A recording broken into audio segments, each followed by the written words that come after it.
and welcome to Updog Sports Talk. I am your host today. Matt could not join this week. I'll be leading the way here, and I am joined by our intern Tones. We are going to be talking about a lot of fun topics today. Now, I went on an adventure to Buffalo, so we'll be kind of recapping a little bit of that, what I saw from my college NFL doubleheader. And, of course, some of the issues that we saw in the NFL again. Unfortunately, we will be complaining about refs again. But we'll also be talking about, really, the college program that they need to get behind in Buffalo. And just really what a cool area that is. And then also, we'll be diving into some redemption teams.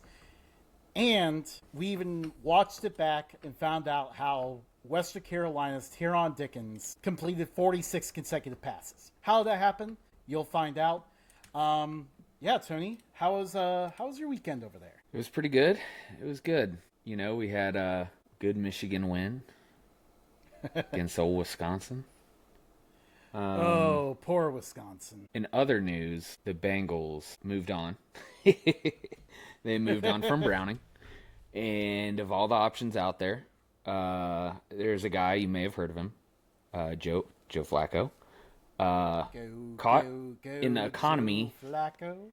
economy section of the flight from Cleveland to Cincinnati. So, inspiring confidence everywhere he goes. I'm ambivalent about it at this point. There's reasons to think it was terrible. There's reasons to think maybe it was the right move. So I'm kind of on the fence. But until Burrow's back and Flacco we trust.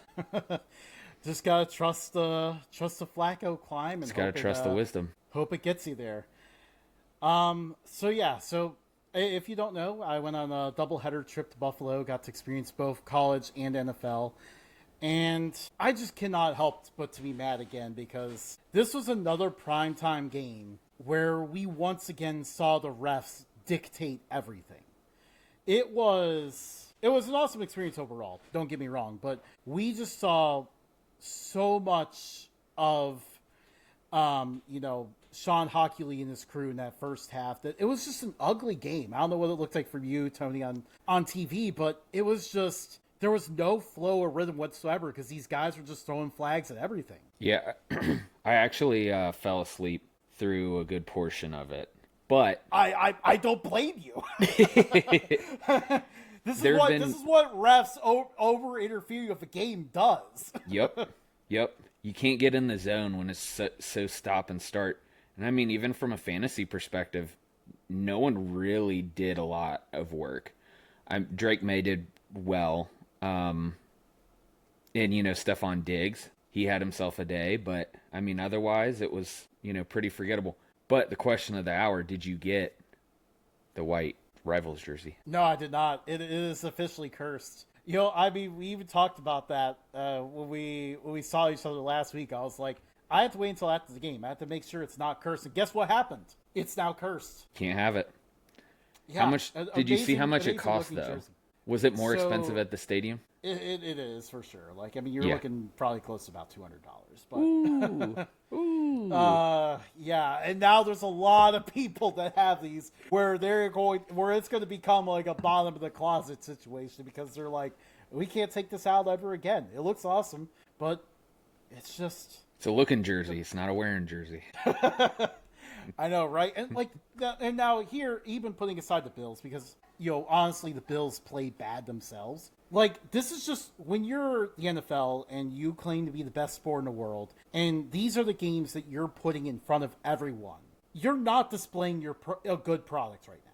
When there's this many flags and you're calling flags on stuff that's happening, not even impacting a play, you're not putting a good show on now. And instead, you're putting people like Tony to sleep. Yeah, I was out like a light. I did wake up for the very final 5 minutes, though, which is arguably some of the best football you'll ever watch is in the fourth quarter, so. Yeah, and they kind of backed off a little bit, but of course, typical for Sean Hockley and his crew, one of the 5 most obvious penalties of the game was the pass interference there at the end that they didn't call. Typical for them calling a Bills game. Dude, I have a lot against Sean Hockley. I do not know what his glitch is about the Bills. I actually read off a stat in our group chat that they were 0-6. They actually are 1-5, but still, I can't remember how many years it was, but it's not good. And really, this guy is someone who is like, no, this is not your house. This is my house. And the stats show that he often throws a lot more flags on the home team than the away team. We see this a little bit in the MLS where, referees really control the outcomes of games. And, with my psychology background, I think, are we more aware of it because we see it happening? Or is there, bona fide statistical differences, with how refs officiate? And so that's always an area that I'm interested in digging into because, that's something that should be controlled for if there is bias. Yeah, absolutely. And see, it's got the dog even heated up. She's wound up. Everyone's wound up. Yeah, it was the game experience and everything like that was really awesome and everything like that. But man, then you see the product on the field and it was tough to watch sometimes just because every single time it felt like offenses were going anywhere, here comes another flag and we're bringing it back and just disrupting the complete rhythm of the game. And they kind of took a small step back in the second half, and noticeably you noticed that more points were scored, but it was an ugly game. But man, the people of Buffalo though are just, I did not realize, I'm, even though I'm a Bills fan, my family's from Buffalo. I've not been since I was in high school, and I could not believe the passion they have for the Bills. I ever the Fell City, there's only 30 of them, I guess, because some of the cities have 2 of them. But, they all have a certain amount of passion for their team, except for LA. LA does not care. But you see a certain amount of passion here in Cincinnati, for example. But, man, it's hard to describe, but it's just a different level there in Buffalo. You walk into a Wegmans, which, by the way, is one of the best grocery stores out there, and you just see a different level. Bills stuff, Josh Allen is on just about everything in that store. And it is near obsessive how much they love the Bills, and it is incredible to see. How many broken tables did you see? And did you do any of the breaking of the tables? I did not break any tables. I am not athletic enough to do that. I think it's gravity mostly. The people that we end up knowing some season ticket holders, so we ended up in a nice little kind of calmer tailgate, I would say. So we didn't end up seeing a ton of the table breaking. At one point we wanted to go and go see that, and then everyone just kind of got, we ended up talking and stuff and never made it there. But I know it happens, I can tell you that much. But they file in early, it is a giant parking lot just tailgating everywhere. I've never been to Buffalo. When we're talking about, and this is another thing that I've been thinking a lot about, is college versus NFL, pro team cities versus college towns, and the difference and how that impacts your fandom. I know we're going to get into this with another game that you attended. How is does the Bills cater more towards their professional fans than maybe some of the colleges do? I would say so. I think, especially they treat their season ticket holders very well and everything like that, and they feel pretty accessible, I feel like, and that there is, you cannot walk in anywhere without finding Bills gear in any store, pretty much. It is everywhere. So and Bill's food and cookies and everything like that. So you see it everywhere. And sometimes you don't quite get that in a college town. Yeah, I'm trying to think of different, and I always go back to Nebraska because I've only lived in Cincinnati in Southwest Ohio, so that's my worldview. The Cincinnati Bengals. College isn't as big. Most of the fans are OSU fans, which, the bandwagon comes to town and they just jump right on in. I think that's how they start out with that. But college just isn't as important. But I've noticed that the ABCs and Fox and all them, they're playing college football almost the entire Saturday, and that's been a change, in recent years. So I wonder if maybe the college, some of the pros and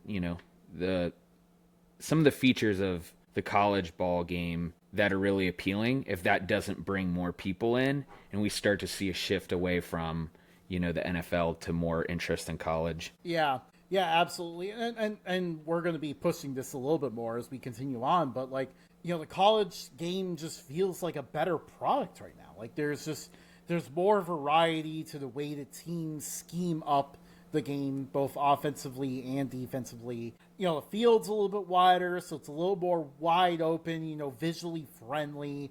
And I think also you start to see where the NFL is it's more of a professional environment, kind of business-like. The fans do get loud and passionate. I definitely had chills before kickoff for the Bills game because everyone was loud there and it was a great environment. But college, you get the bands, you get the student section, everything like that just makes for a whole entirely different experience. Yeah. Even when we went, I've been to the Big House, I've been to Nebraska's stadium in Lincoln, Memorial, I don't know, whatever it is. I'm sure someone will correct us. And it is so different. I think the kid, the youth kind of bolster it, but you'll see old folks there too, and that's just, I don't know, growing up not watching, other than Michigan, which when you're focused on one team, you kind of miss all that other noise. So I don't know, it's been interesting. Yeah, absolutely. And I think also one of the other things, actually, talking about college, one of the most interesting things I noticed was how many Wyoming Josh Allen jerseys there were at this game. We saw several, and they're all varieties. There was the brown Wyoming jersey, the yellow one, white one. I even saw a Poinsettia Bowl Josh Allen Wyoming jersey. So you had to have had that for a while. So it was really cool to see. And, even some of the people we tailgated with told stories about it, because we mentioned at one point how cool it was seeing all the Wyoming jerseys and stuff. And they even mentioned pretty much anytime they consider themselves in the area, they'll go to a game. And that's what they do, because Wyoming fans love to see Josh Allen. And by the way, in the area, we're talking about, I heard a story about Wyoming fans from North Carolina who had their flight canceled, and they were like, all right, guess what? We're just going to go rent a car, drive up to New York, and go see Josh Allen play. That's the kind of passion they have for him as well. So, I think that's pretty cool to see from a college program.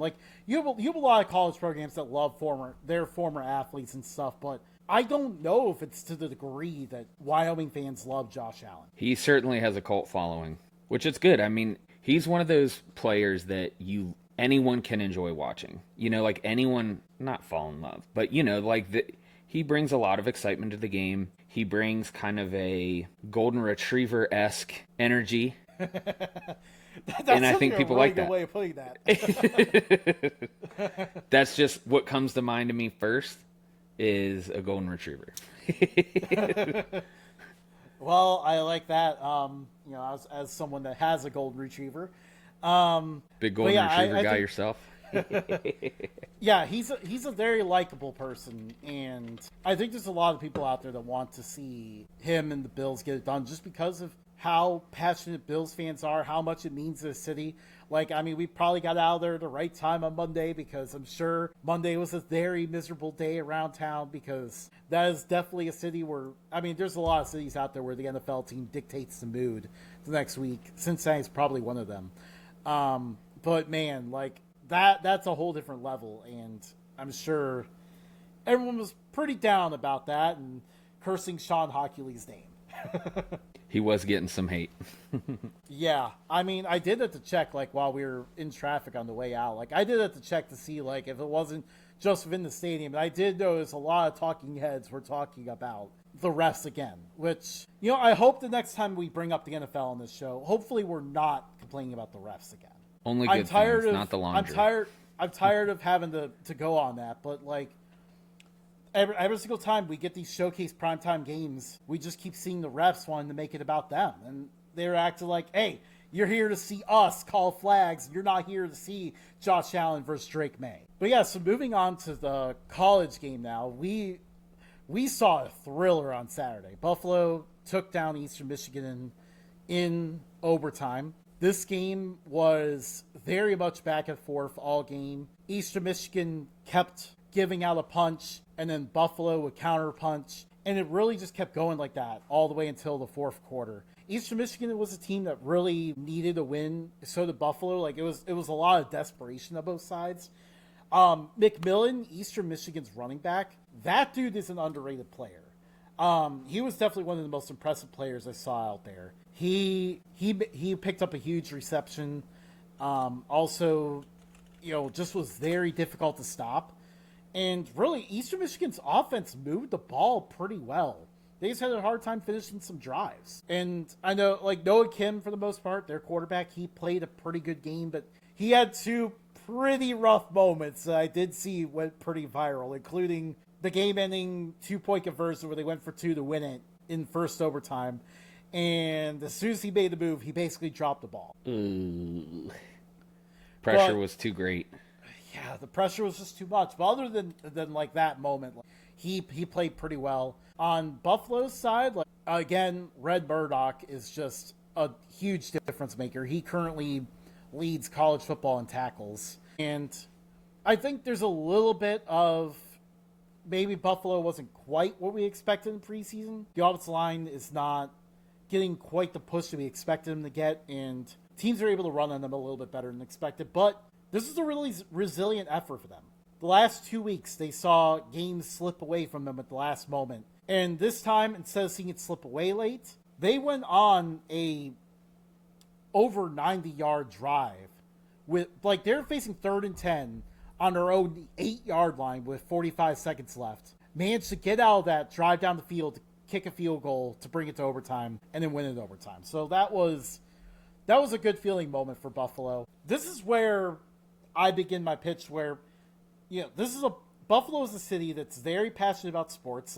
I mean, they even love and hate the Sabres at the same time because, the Sabres struggle a lot. And, like, they even put, a minor league baseball team, they even have some energy behind that.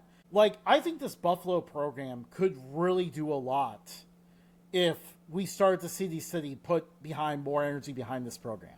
This program has a good coach right now. You've got some good players. For one, there's been a pipeline between the Bulls and the Bills. I believe, if I remember correctly, because at one point the Bulls started doing players in the NFL. Like, there's at least like 3 or 4 players from Buffalo that are currently on the Bills' 53-man roster.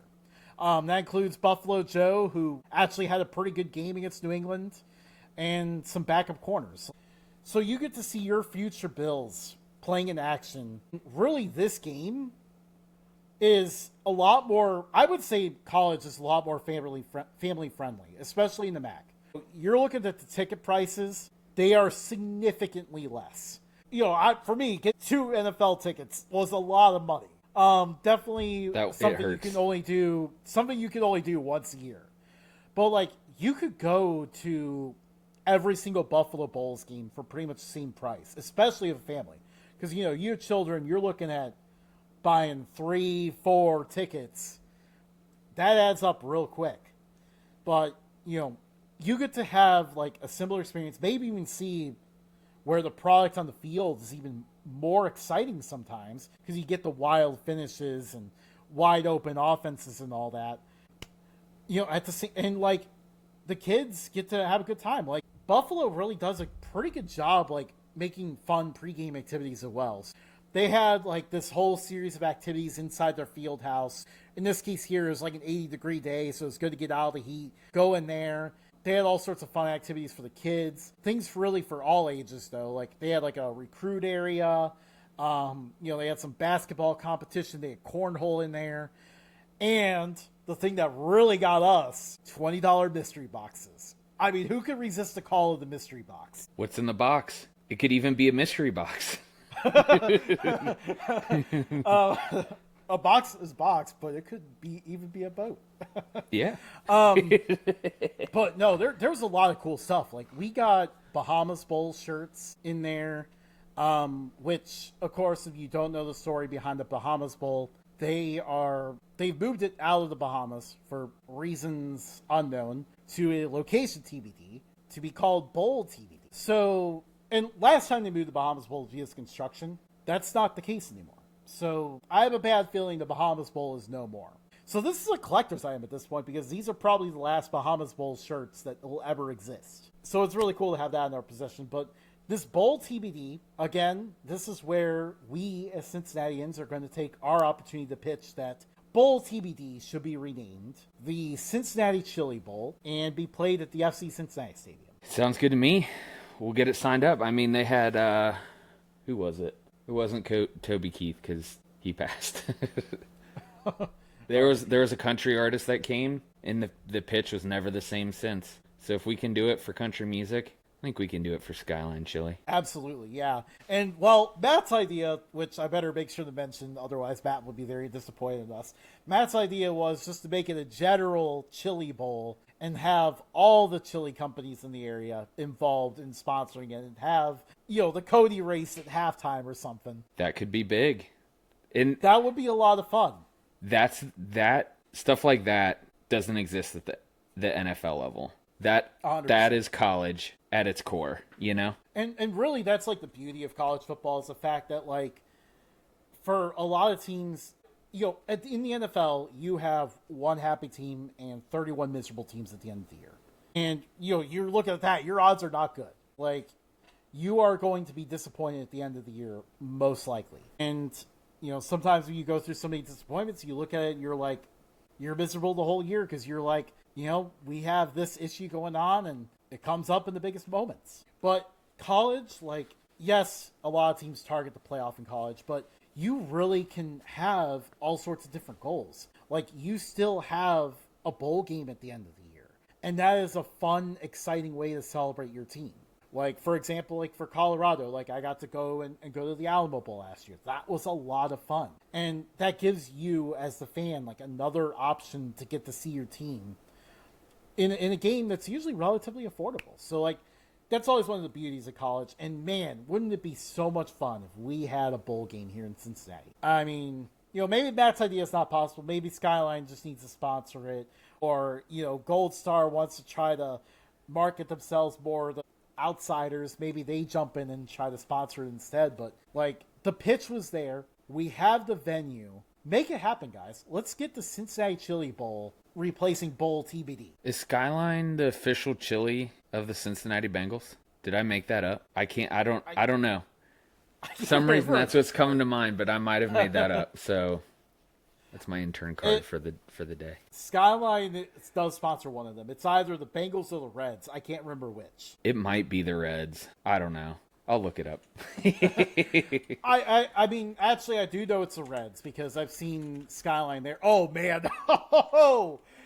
Sorry, this is the time of year where weekday Conference USA is going on. So I'm watching a game while it's happening. Mid-Ten State's quarterback just tripped and lost the ball, and Missouri State recovered. So that was an entertaining play that just happened. Ooh. ESPN 2, if you're not watching out there.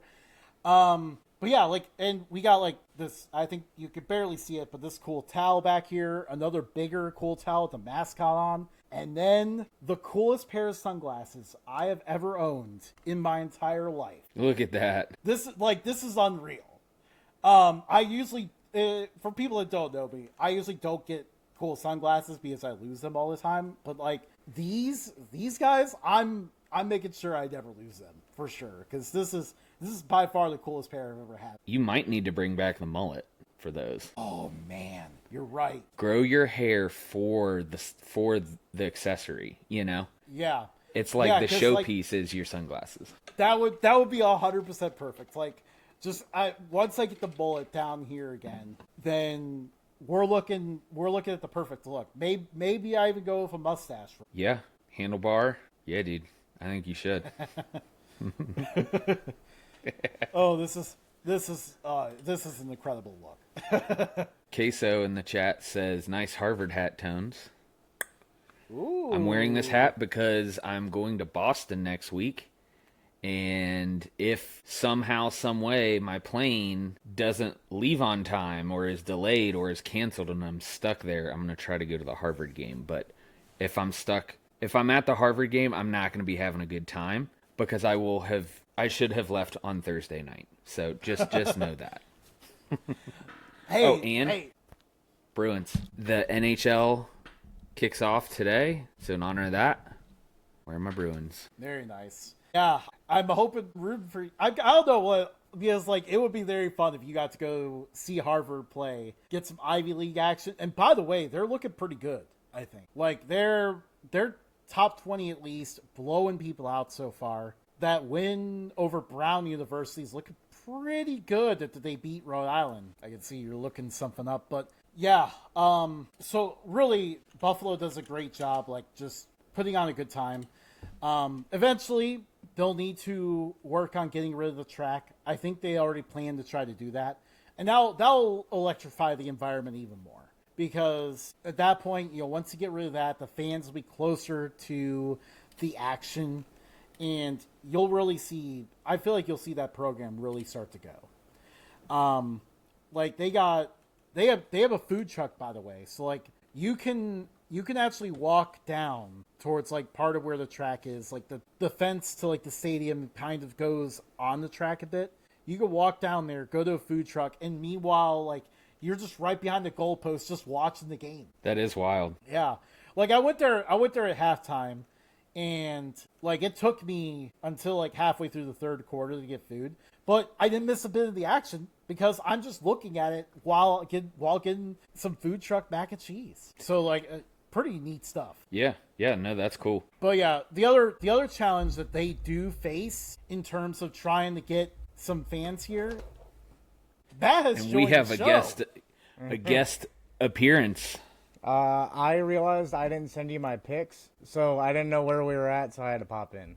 Yeah, we're wrapping up about Buffalo, but what I was going to say is, actually I lost my train of thought, so I don't know what I was going to say. But, so one challenge that Buffalo faces in terms of getting crowds, I did not realize this until I was there and I asked around, like during the Bills tailgate and stuff.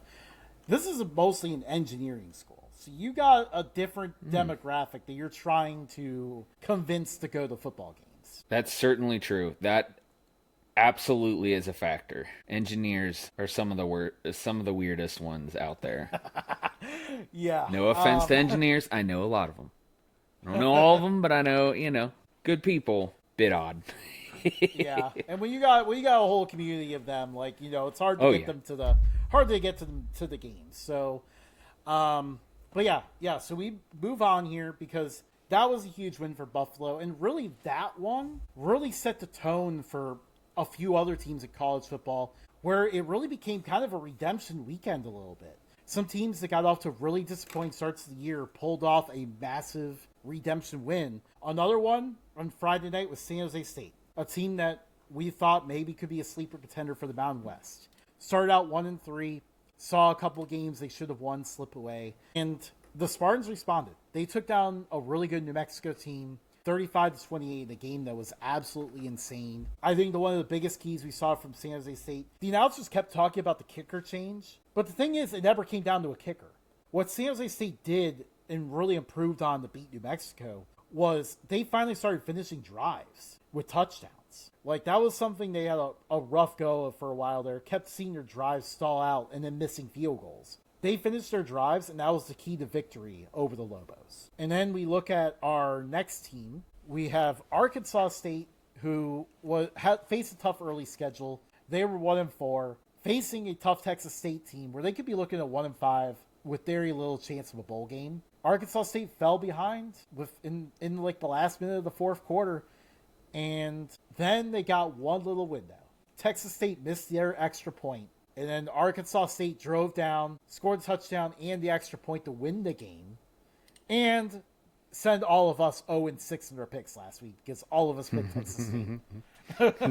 We saw, we all have to spend a lot of time on these two, but UCLA and Florida, we saw a little bit of rejuvenation out of their offenses, and we saw that pile on to huge victories for those two teams. points. The UCLA Penn State one, that was one. And I'm petty. I like seeing the bigger teams get punished by the less, I don't know, not qualified. The underdog. The team that isn't as good. The underdog. Yeah, the underdog. I don't know why I didn't remember that was a word. So them being 0-4, taking on a 3-1 Penn State, like the narrative is so not in favor of UCLA. And you just love to see those stories. Well, the fact that like they fired their coach and then all of a sudden they go on this offensive tear. Did you guys see what Urban Meyer said about the whole thing? No, I didn't. So he basically, I don't know if it was his podcast or somebody else's podcast, but he hopped on and was like, basically like, you don't have bad players. If your coach is saying that, you need to get out of there. But you don't have bad players. And UCLA proved that they had good players and bad coaching. And I think he was spot on with that. I mean, they had, they had one of the worst offenses in FBS and then just came out and shocked Penn State. Like James Franklin, those are games you got to win. Yeah, Non-negotiables. I mean, 0-4 team, yeah, you got to get that one done. And instead, I mean, that was one of the biggest upsets we've seen in some time. Yeah, I mean, they're functionally done with this loss. They're 0-2 in the Big Ten. 0-2 in Big Ten play. We did see, I mean, the top few teams are pretty heavy, but we did see like a couple 2-3 loss teams make it into the playoff last year. So I like seeing that more than you have to have a perfect season to get in. Yeah, that really grinded my gears because it puts pressure on each and every game. When like that's not how it is in the pros. That's not how it is in most other sports. So. That's my gripe about that. Yeah, I don't know. Like at the same time, I think that's what makes college special. Like, and I mean, you could still have a good good season, make a bowl game and stuff. I think 2 losses is fine though. Like, that's the right amount. I think once we start seeing at-large bid with 3 losses is the point where we've gone too far. You've lost a quarter of your games at that point. Yeah, no, and that's a fair point. I mean, if we're going just on whether it's they're having a great day or not a good day, there's room in the season for you didn't have a great game or your QB went down and you've missed it. I don't know. UCLA though, good on you guys. Good on you. Well, I mean, that was definitely a trap game. Oh, for sure. They have, I guess they had a string of trap games. Because after the Oregon game, obviously, like, they lost that game. They were a little distraught. I mean, they were in it. They could have won. But instead, they dropped it. And then I think they were a little like, like they took their punch and was a little woozy. And then they were like, okay, like, we got an easy win coming up. So, like, let's take a little bit of rest and lick our wounds and get back to it. And then they were caught still licking their wounds. And then this week, they got Northwestern. So they're probably going to either make a statement win or be reeling from back-to-back losses. Yeah, think even further. If they lose to Northwestern, man, things are going to get real bad real quick. So one more topic here before we get to our picks for this week. One of the craziest things that happened this weekend was Western Carolina quarterback Taron Dickens completed 46 straight passes to open the game. Not even just like 46 consecutive passes at any point is crazy.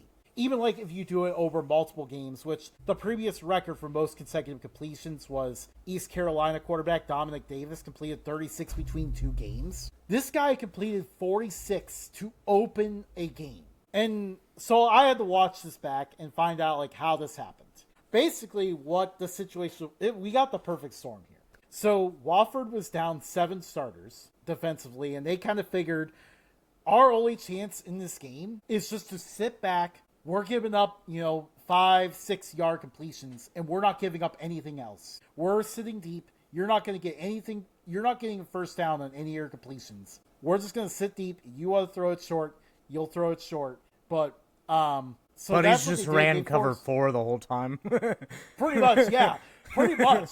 And, so they forced Western Carolina to work down the field. And, this strategy actually worked pretty well. Western Carolina kept having drives stop because of penalties, maybe there's a sack or a run play that doesn't work out. Like, that kept happening throughout the game, and they kept stalling out multiple times. And to top it all off, Wofford managed to return a punt for a touchdown and had one long touchdown play on offense to lead a lot of this game. And to Western Carolina's credit, and Taron Dickens, like, he got the ball out very quickly, you know, made good decisions with what the defense gave him pretty much the entire time. And his receivers also deserve a lot of credit for this accomplishment because, like, you know, they were not running wide open. There was a lot of times where the receiver was catching it, immediately getting hit in the back. And they held on to it every single time. So it was just insane to watch. Again, like, he did a good job reading the zone. Ultimately, Western Carolina did wear them down by the end of the game because Western Carolina ended up running 92 plays. Wofford ran only 37, which is just a remarkable difference. At the end, they kind of wore them down, got a field goal at the end to win it. Western Carolina gets out of there, but one of the most insane games you'll ever see. Yeah, that's quite the difference. Yeah, when you texted me about that, I looked for it, but I also had a bunch of games going at the same time. So. Matt, this isn't a sponsor question, but it's a question that I'm going to ask you. Where do you watch your games? Is it YouTube TV? YouTube TV. I'm thinking about switching. Do it, dude. Sponsor us. Yeah, that would be nice.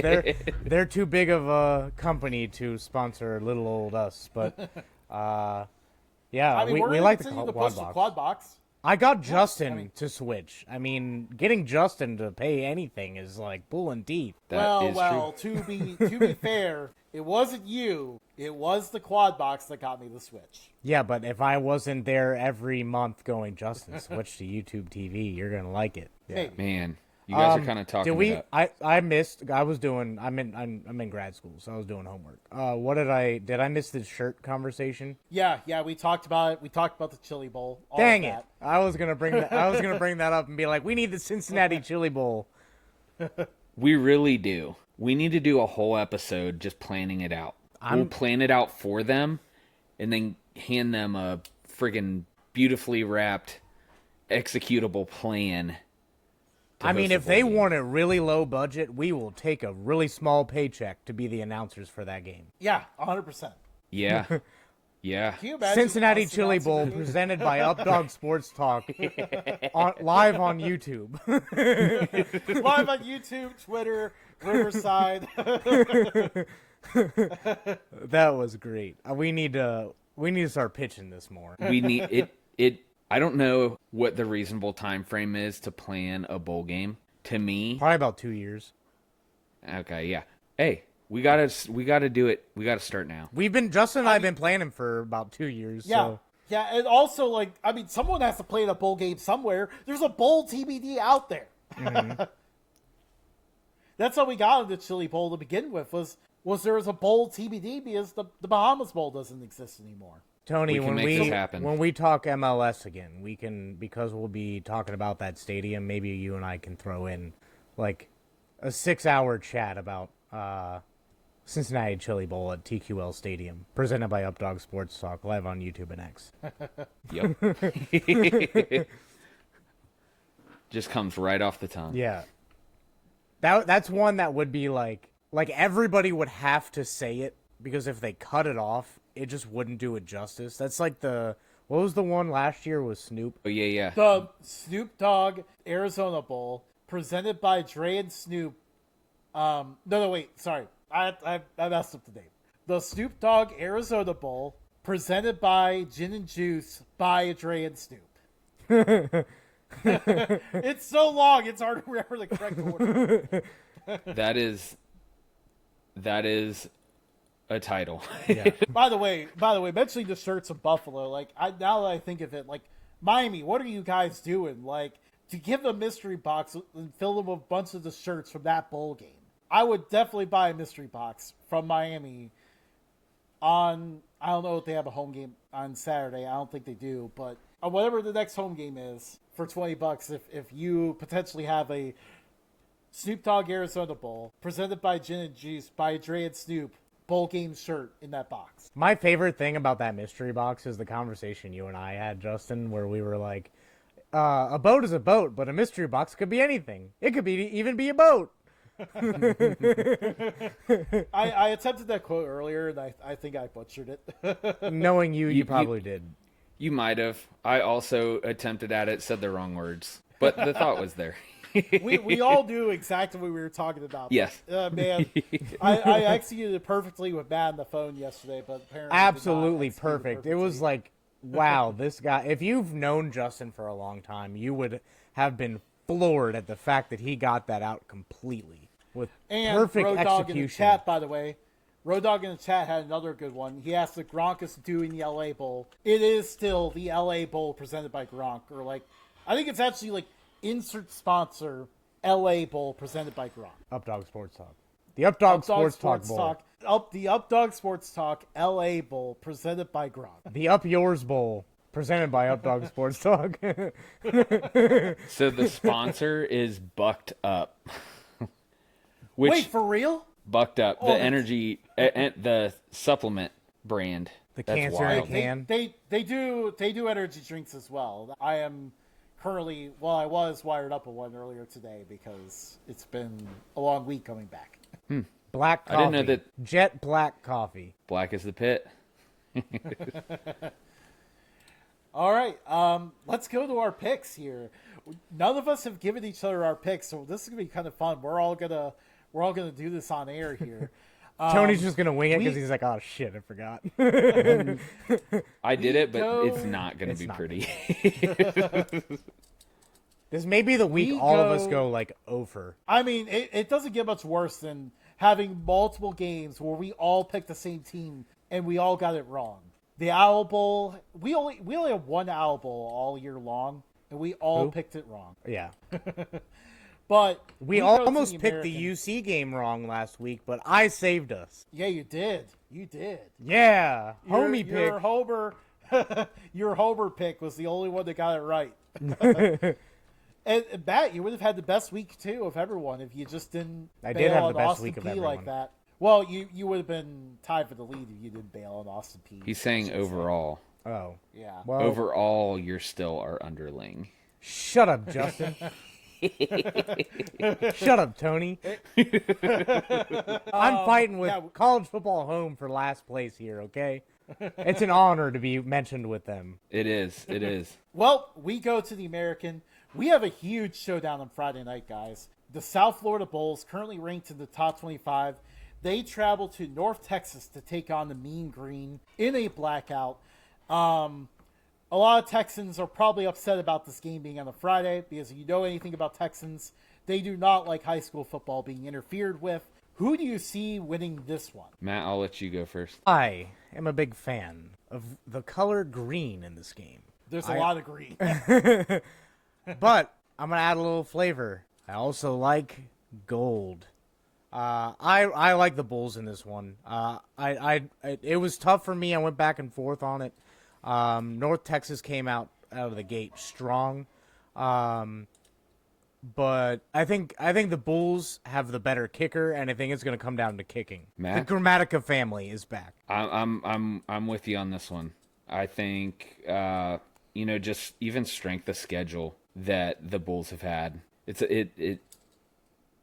I waffled on this too. I mean the spread is 1.5, so it's going to be a close game. But yeah, I'm with you on that one. Shout out to Queso. He said he might be at that game. Yes, dude, Queso, you should go. Yeah, you got to be at that one. Get a press pass. We need boots on the ground. We'll give you our login so you can do a live video from them. He's also like, boo, Matt and Tony, because we chose the Florida. All right, Queso, I'll go with you. I'm going to go with, not physically, I'm going to go with you in North Texas on this one. Let me go with the Mean Green. I can just see Queso going, aw. Drew Mestamaker is a dog at quarterback. There's just something different about this North Texas team than we've seen from really any North Texas team. Like, this team plays good defense, which is something that we have not seen.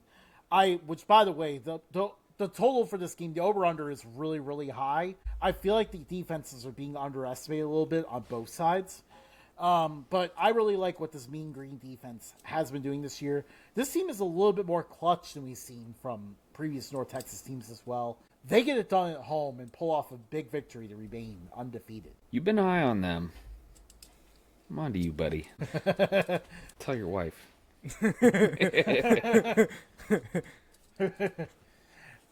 We move on to the ACC. It was slim pickings in this conference this week. Not a lot of competitive matchups. I mean, we could have always picked SMU and Stanford. SMU's doing a blackout. I'm sure that game's a night game, right? False. It's at noon. But we go to Virginia Tech and Georgia Tech. The Yellow Jackets looking to stay undefeated. Virginia Tech suffered their first loss under their interim coach last week. Who do you see winning this one? So, Justin, to answer this, do you remember back to when we were scheduling your bachelor party a few years ago? Yeah, and you threw out Atlanta at one point. Yeah. Remember where we would have stayed in Atlanta? Near Georgia Tech? Right across the street from Georgia Tech. And we were going to get tickets to go to Talladega. That's not a part of the show. I just wanted to bring that up because I still feel very strongly about that. But no, we would have been across the street from Georgia Tech. And you know what was going on in Georgia Tech at that point in time? Were they still running the triple option, or they moved on from it? They had moved on to it, but the answer to that question is absolutely nothing. They were doing nothing at that time with Georgia Tech. Georgia Tech is back, baby. The Yellow Jackets are a force to be reckoned with, and I would put them as a silent player for the ACC championship. So I got the Yellow Jackets winning this one. Virginia Tech, any team in the ACC that is from Virginia has not done well the past couple years. The only good team that has come out of Virginia is James Madison. So for that fact, I am going to go with the Yellow Jackets here. Long roundabout way to get there, but I had to get some things off my chest also. Took a walk down memory lane, and that's great. I'm also going with the Yellow Jackets. He's like, I don't even know They're how to strong follow contenders. I'm riding with the Rambling Wreck. Give me Georgia Tech. We move on to the Big 12, an after-dark battle that is really critical in the Big 12 race. Arizona State at Utah. The Sun Devils have rebounded very well after their Week 2 loss to Mississippi State. Utah looked like a contender, got trounced by Texas Tech, but has otherwise dominated everyone in their path. Who do you think can win this one? This one was actually really hard for me. This may be one of the best picks you've put down, Justin. I think this is going to be a make or break thing because I think all of us are going to be all over the board on this. Like, I think the whole standings are going to get shaken up here. I'm going to go with Utah. I think Arizona State is still licking their wounds. I see a fur baby behind Tony there. Yep. Little Daisy. Utah is going to come out firing. The Utes are going to put on a show and show us what we thought they were going to be the past couple years. I approached it in a similar way. I watched the Arizona State it was the ending of that game last week. And man, it felt like a heartbreaker for them, I feel like. And so I'm going with Utah as well. I might have to switch it up on you guys. Nah, I'm going with Utah. I like the Utes up front. They look really good. Really on both lines. And Arizona State, the one thing that worries me about them, like this is a very clutch team, pulled off the huge win over TCU the last time out. They call some very weird plays in the red zone.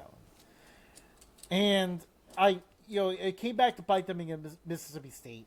I feel like there's going to be a point where it hits them again, and it could be here, especially with the Muffs rocking in this after dark environment. I got to go Utah. And then we move on to the Big Ten. In terms of finding an under the radar game to pick, it was not easy.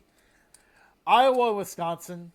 Has Luke Fickell completely given up on this thing? Is there any hope for Wisconsin? If so, they have a chance to show it here. Who do you think wins this one? I'm going to go with Iowa. Defense and punting is the name of the game.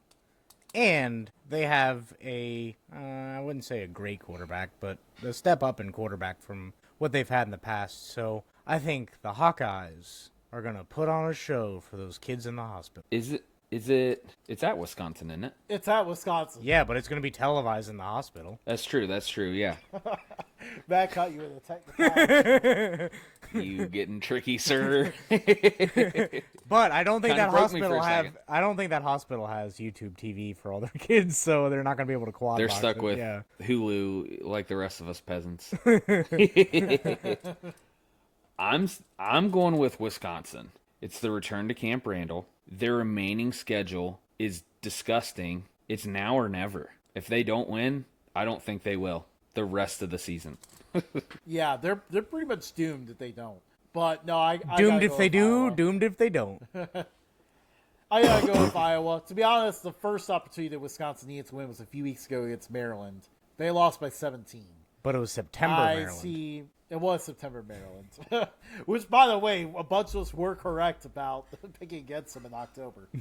But yeah, no, I've got to go with Iowa here. I think Iowa is just all around a slightly better version of what Wisconsin wants to be. So, got to go with the Hawkeyes. Huckies. The Hawk Tuas. We go to Conference USA, a huge matchup in this conference. Louisiana Tech and their defense. Again, keep in mind, Louisiana Tech's defense has given up 6 touchdowns this year and has scored 5 of them.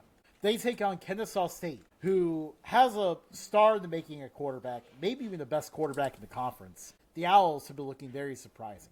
Who do you think wins this one and makes a statement in Conference USA? I think that question kind of gives away who you're looking at, Justin, because you let it off with I don't who. know if it does. You elongated that who there. I like Louisiana Tech's defense. I really want to pick the Owls. I like Kennesaw State. I like what they're doing. But I just think that they're the Bulldogs, right? Yeah. I just blanked on that. The Bulldogs, they're an underrated team. They're a team that we really haven't thought of in a couple of years when it comes to their success. So I think they're kind of back. I do think they win this one. I was going more with a gut feeling of Louisiana Tech, but you said a lot of things that I agree with. I think we kind of process these the same way, so I don't know how I'm a couple games up on you. But I wanted to pick Kennesaw State, but I can't. The gut goes with the Bulldogs. Yeah, me too. Yeah, I wanted to pick them as well, but I just fall a little bit short of it. Kennesaw State has started their last few games on fire, but they have not been able to really score outside of the first quarter. That's something to watch out for as well. I gotta trust Louisiana Tech in this defense. This defense is menacing so far. I'm riding with the Bulldogs. That's a sweep. We move to the MAC, where we have the game of the week for us here at the Updog headquarters, the Battle of I-75, the biggest in-state rivalry in Ohio. Bowling Green hosting Toledo. This is a huge game for MAC title contention. The loser already has 2 MAC losses. The winner has to be feeling pretty good about where they are. Who do you see winning this one? Green, baby. They showed flashes of what they could be against Cincinnati. They just couldn't pull it out. Cincinnati ended up being a pretty good team. Toledo, they've shown me that they're the exact same as last year. They have consistency problem. And I think Bowling Green is going to take advantage of that. And I think special teams, Petaway, is going to be a difference maker here. By the way, he leads college football in average return yards. Keep that going. Let's go. Bowling Green Falcons. Pudge. The cat, I'm a cat man. because we're cat men. Justin isn't. He's a golden retriever guy himself. Hold on. Queso. Come on, dude. BG is in Ohio. To be fair, there is a Bowling Green, Kentucky, and a Bowling Green, Ohio. But in Bowling Green, Kentucky, this is how you can remember it. Bowling Green, Kentucky has the Corvette plant. Corvette plant is in Western Kentucky. And that's where Western Kentucky is. Yep. Just think of, Bowling Green, Kentucky, Big Red, Bowling Green, Ohio, Pud. Falcons are birds. Birds fly south in the winter. They're south of Toledo. Kentucky. Wait, did he ever get to make his pick? He did not. No. I cut him off. You cut him off.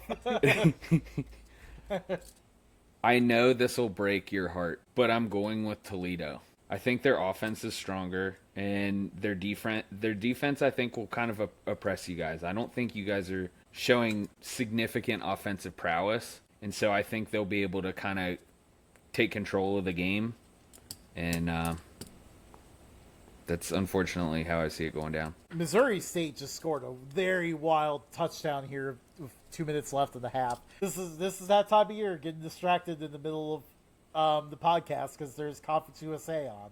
Yeah. Toledo's defense is loaded with talent. They have probably multiple guys back there that are going to get drafted in the NFL. And I'd be lying if I said I was not concerned about that. I am, especially as Bowling Green has struggled a lot with the forward pass, but Bowling Green has done a good job of controlling the ball. They run it pretty well. And again, like Matt said, Toledo has not been consistent this year. In fact, Toledo has, in their odd number games so far, they have struggled. Maybe that's what we need here for Bowling Green to pull off the win. I got to take my homer pick here and go with the Falcons in this one. Hey, I took the homer pick last week and it worked out, Justin. Screw you, Tony. I was wrong then. I could be wrong now, I guess. And by the way, my excitement over that Missouri State touchdown was over nothing. The guy's knee was down as soon as he caught the ball, so that's what they're at, like the 30. We go to the Mountain West. This one is a fun one. Late night football, well, at least late night here. Utah State at Hawaii. The Hawaii test. The winner of this one is definitely in the thick of the race at the top of the Mountain West. Who do you think can win this one? Hawaii's going to own the Mountain West this year, and I think the Rainbow Warriors pull this one out. Yep. I have Hawaii as well. You know, I don't care who you are. Traveling that far absolutely impacts your game. It's Rainbow Road, just like Mario Kart. It's not the old Aloha Stadium, but it'll do. It's still in Hawaii. Absolutely. I do love this Hawaii team. They are really good, but I'm thinking this Utah State team is riding a little under the radar. They are executing very well on offense. Their defense is solid. It really feels like this Utah State team could end up competing at the top of the Mountain West. And I think maybe this is where I'll go against the grain and pick the Aggies to pull the upset. Oh, I'm Justin. I'm in a three-way tie for second place, and I'm going to go against the grain. Yeah, he thinks he's going to get one up on us this week. Yeah. We go to the Pac-12, a very weird game. Wake Forest and Oregon State. This has to be the first time these two have ever played. I can't imagine they will have played before. Very interesting game. Wake Forest is low-key actually pretty solid. They're 3-2. Their losses are to NC State and nearly upsetting Georgia Tech. Oregon State, on the other hand, 0-6, desperately looking for positive momentum. They just fired their special teams coach because they ranked dead last in special teams. Who wins this one? I mean, Wake Forest is traveling across the country. Man, Oregon State just sucks. They're not a good representation of the Pac-12. Their coach last year, was it last year? He was just packed up and left everything at Goodwill. 2 years ago, when the Pac-12 started to break up, their coach, who was an Oregon State alum, keep in mind, this guy, he was the quarterback that was throwing to Chad Johnson and TJ Houshmandzadeh when they were there. Yeah. Left for Michigan State and then left all his gear at Goodwill. That's wild. So for that, I'm going with Dave Clawson's old Wake Forest team, because he's no longer there. I had to slip in another BG reference somewhere in there. Well done.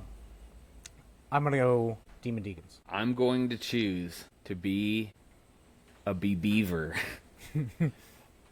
I picked them last week. Believer? A Beaver believer, Justin. You know it. 0-6. Now or never, dude. Tony's going to ride Oregon State until they finally get a win. I will pick them every time because they need this. If only this was South Carolina and not Wake Forest. I know. Oh, that would be glorious. One of these days. They've never played each other, but maybe one day they will. And then we can say that. We should You know post what? a short of Justin being a beaver believer. Well, you know what? I am a Beaver believer. I'm going Oregon State. They get it done this week. New special teams coach, capable special teams get it done. The Beavers finally get that win. This is a tough trip for Wake Forest, an unusual trip, an environment they are not used to. I think that'll play a factor as well in this game. Now we go to the SEC, and I mean, there was no way this couldn't be the game that we picked into last week. Bobby Petrino's return. And of course, Tennessee is that cursed program that has to go against Bobby Petrino in his first game back. Who do you think wins this one? I'm still going Tennessee, but it's only because 2 weeks ago they fired their head coach. Bobby Petrino comes in and immediately fires the defensive coordinator, saying, "I do not like you." I think there's too much turnover there too quickly to get this job done here. But I do have faith that Bobby Petrino will get these Razorbacks back to the Razor. So I'm going to volunteer for the Volunteers. That was so many name puns there. Hey, I'm a dad. What can I say? I will also go with Tennessee. I will also be a volunteer. I just don't see an upset happening. If it was in Arkansas, I would be inclined to go with the Hogs in this one. But this is at Tennessee. I do think we see a bit of an interim coach bump. Arkansas will look a lot better. But I think Tennessee just ultimately comes out with the win. But a little bit closer than the experts think in this one. We go to the Sun Belt. Some more Thursday night action. The Conference USA game I mentioned earlier was on Thursday night, tomorrow night. We also Southern Miss at Georgia Southern tomorrow night. This one, the Golden Eagles going on the road, looking for a huge win to continue to contend for the Sun Belt. It's great to see that program playing good football again. Georgia Southern needs a win here. They got blown out by James Madison their last time out. They are probably out of Sun Belt contention if they cannot win this one. Who wins it? I wanted to root for New Marshall, but I just couldn't. One, Georgia Southern was the first team that I used in College Football 25. And Georgia Southern got blown out last week. And you know what they say about teams that got blown out last week? They're fighting for their lives, and they're going to get it done. I don't think anyone actually says that, but they will now because they watch us.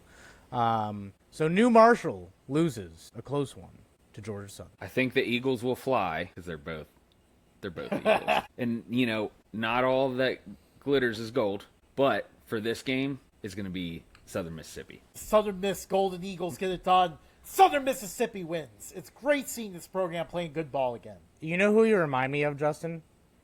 Who? That Muppet that was like, me, me, me.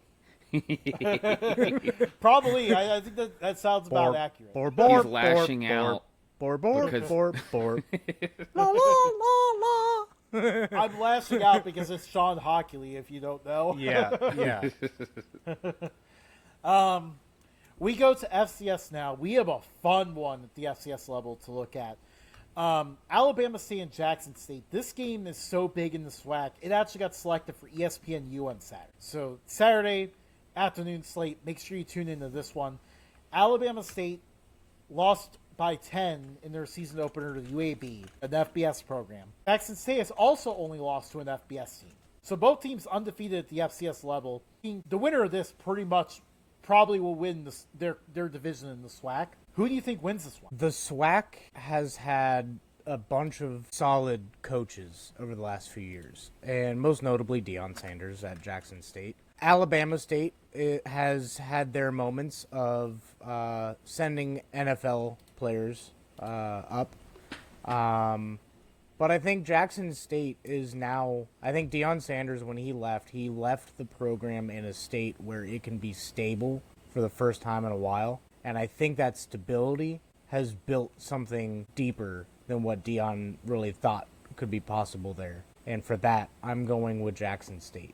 I'm going to keep riding them. I'm picking Jackson State because I'm a cat guy. Over to you, Justin. I do put thought into my picks. They and I usually can't beat the surround allegations. cats. Yeah, I can't beat the allegations that I'm not choosing based on the mascot. But I do research. Doo-doo. Do. Do. So Jackson State has kind of coasted a little bit ever since their early season game against Southern Miss. Haven't really played that much tough competition. I really like what I'm seeing out of Alabama State's offense. I feel like they're pretty good, and they will create a lot of problems for the Tigers' defense. But that being said, this is on the road at one of the best venues at the FCS level. I have to go with Jackson State in this one as well. So that's our picks.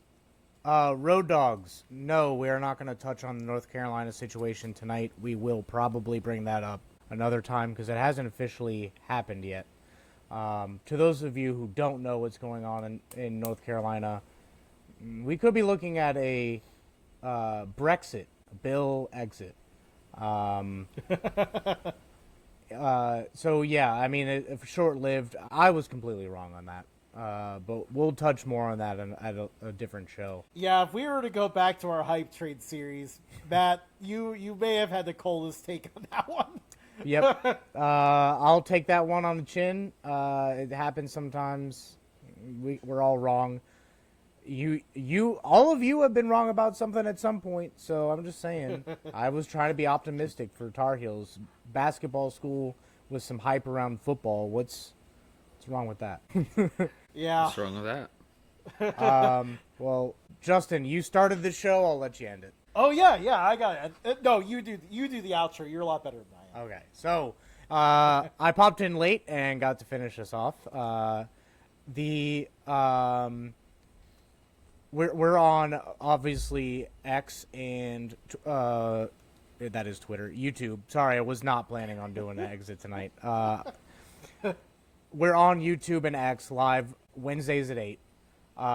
We are on Spotify, Apple Podcasts, Podbean, iHeartRadio, wherever you get your podcasts. I'm a little behind on posting, so bear with me.